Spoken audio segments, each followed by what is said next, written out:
Ready for most added and most dropped. We will take a look at 5 of the most added, 5 of the most dropped players, not 1 through 5 because we try to give you some different names than what you might have heard on previous podcasts. Number 1 on the most added list is Starlin Castro. Not really a huge surprise here. He's off to an encouraging start, hitting .364, but he's really not driving in runs like he did in his debut when he set a Major League record. Thoughts on him? I think he's batting second in the lineup, right? Which I think so. Which makes He's him more of a run an scorer than incredible talent. He could be the next best hitter to Jason Hayward this season among all rookies, and that's quite a statement because Michael Stanton's going to come and be a pretty dominant hitter He's too. number 9 on our most added list. Yeah, Stanton has 15 bombs, is hitting .349 at Double-A, and the Marlins said recently they're not afraid to take him from Double-A to the majors. In fact, that's his next step. And that next step is going to happen in the next couple of weeks. I know we're skipping around a little bit, but let's stay on this Stanton topic and just tell us about when these guys are going to get called up. The whole deal with we had a question about that. Why don't you just save it for the question? Because that's going to be maybe Why 15, not 20 you minutes do from your now. job and let him do it? When is Michael Stanton going to come? I will slap both of you silly. When is Stanton going to come up? What is the rule? Well, you have to in order to avoid being a Super 2, you have to avoid being in the top 17% of service time of players in your class. So that number isn't even calculated till 3 years from now. But it tends to be around mid-May where that 17% elapses. Okay. So right around May 15th. So a case study that MILB.com's Jonathan Mayo did last week outlined 3 years ago or 4 years ago the arrival of Lincecum, Mark Reynolds, and Ryan Braun. Lincecum was May 6, Mark Reynolds was May 16, and Ryan Braun was May 25. It turns out that Lincecum wound up being a Super 2 at May 6. He was in that top 17% of service time through year 3.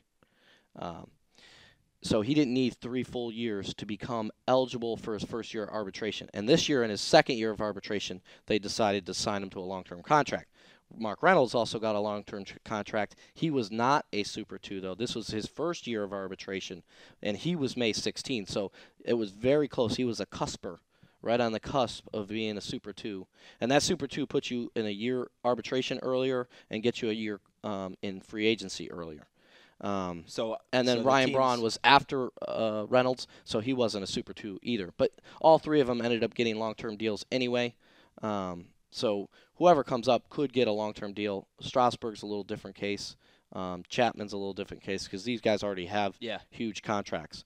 But, yeah, so right around May 15 is where you start seeing the floodgates open, and June 1st is usually no team is at any point worried about Super 2 anymore, so they bring up everyone if necessary, if needed.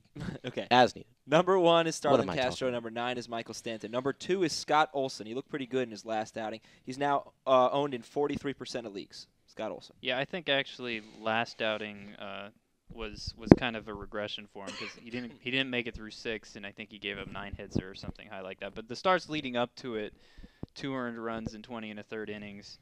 I still think he's a guy worth buying into right now as a potential bounce-back candidate after years of shoulder woes set him back. John Buck, number 5 on this list. His OPS is over 900.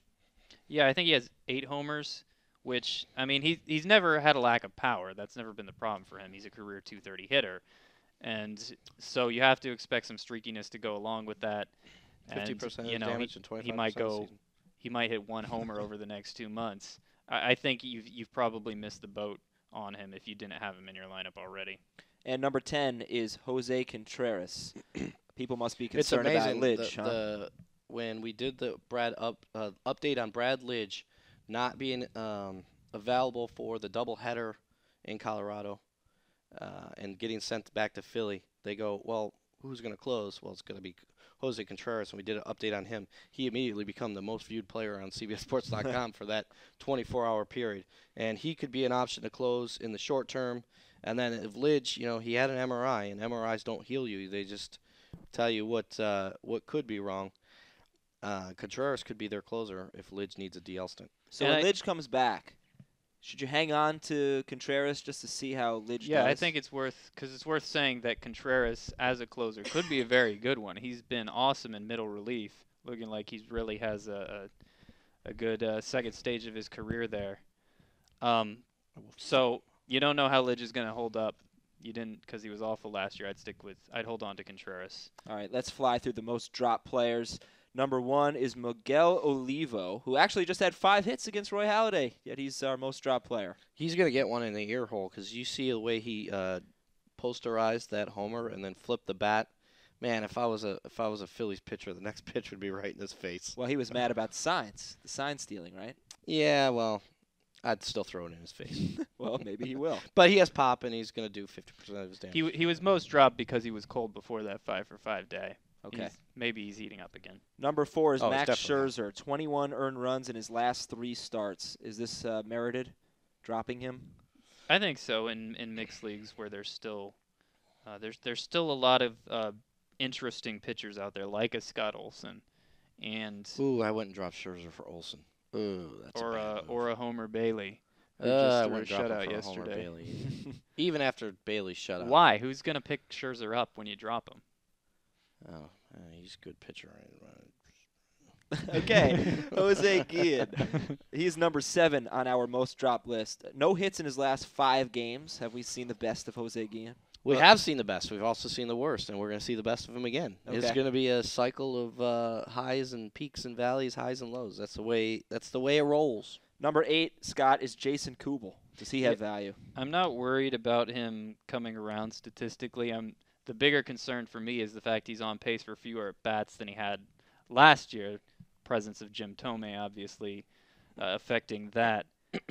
So I would try to hold on to him if I had a deep enough bench, because he's a potential 300, 25, 30 homer guy.